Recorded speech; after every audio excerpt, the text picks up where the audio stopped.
Guys funny comment. কচি বাঁশ কেটে নেব। পেঁয়াজ, রসুন, কাঁচা লঙ্কা, ধনেপাতা, পোড়া শুটকি, কচি বাঁশ, লঙ্কা গুঁড়ো, লবণ, সর্ষে তেল।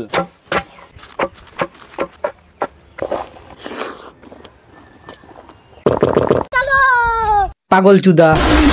দাদা আমার পিছনে বাঁশ আছে, খাবে নাকি?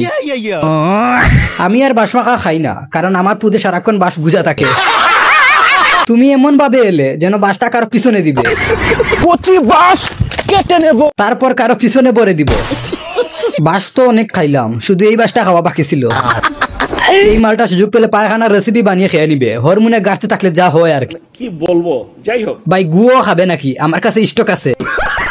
আরে ভাই একটা মশলা দিতে ভুলে গেছেন, ইন্দুর মারার বিষ। এত মশলা লাগে না, এমনি খাই সব সময়।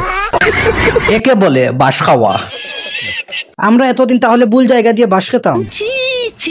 বাঙালির বাঁশ খেতে ভালো লাগে, এই ভিডিও তার প্রমাণ। শুধু কচি বাঁশটা খাওয়া বাকি, তাছাড়া সাধারণ বাঁশ সারাক্ষণ খেতেই আসি ভাই।